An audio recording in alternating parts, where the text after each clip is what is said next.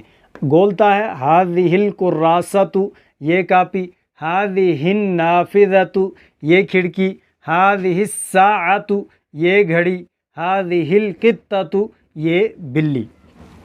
تو حاضہ اور حاضی میں آپ کو فرق معلوم ہو گیا کہ ایک مذکر ہے اور دوسرا مؤنث ہے، تو مؤنث کے لیے حاضی ہی استعمال ہوگا اور مذکر کے لیے حاضہ استعمال ہوگا۔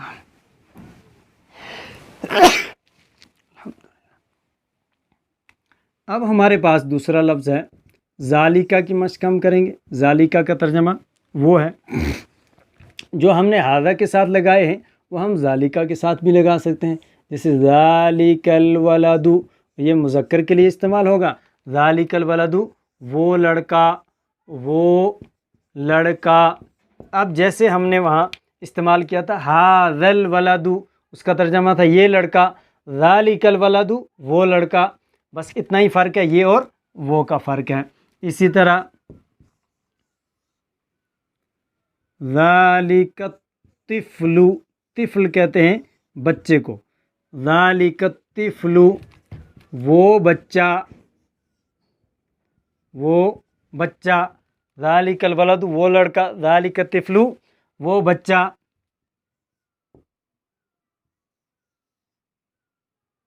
ذالک المسافر وہ مسافر، سفر کرنے والا، وہ مسافر۔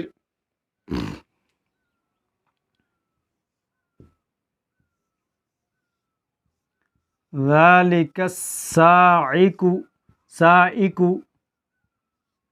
ذالک السائق وہ ڈرائیور، گاڑی چلانے والا،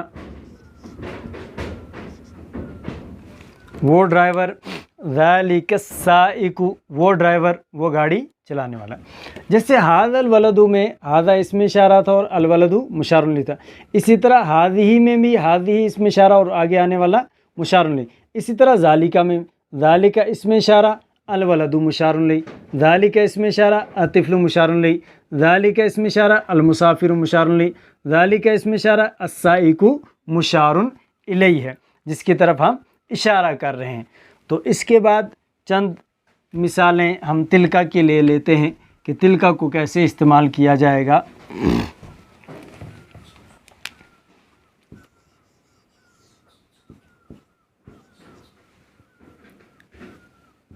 تلک الحقیبۃ، حقیبۃ، حقیبۃ، تلک الحقیبۃ وہ بیگ،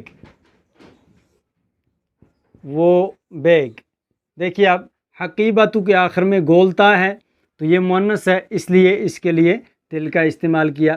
ہاں جہاں پر آپ مؤنث کے لیے تلکا استعمال کرتے ہیں وہاں آپ حاضی ہی بھی استعمال کر سکتے ہیں، بس فرق یہ ہے کہ اگر نزدیک ہے تو آپ حاضی ہی استعمال کر لیں، دور ہے تو پھر تلکا استعمال کرنا ہے۔ اسی طرح جیسے الولد کے ساتھ آپ نے ذالکہ لگایا تو وہاں آپ حاضہ بھی استعمال کر سکتے ہیں۔ اگر لڑکا نزدیک ہے تو آپ کہیں گے ھذا الولد، اور اگر لڑکا دور ہے تو آپ کہیں گے ذالک الولد۔ اسی طرح اگر بیگ نزدیک ہے تو آپ کہیں گے ھذہ الحقیبۃ، اور اگر بیگ دور ہے تو آپ کہیں گے تلک الحقیبۃ۔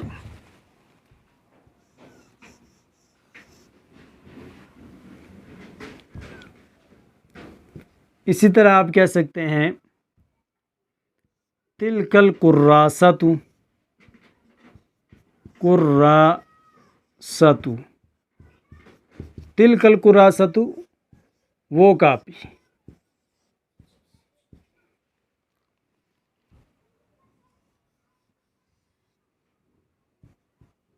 تلک الحدیقۃ،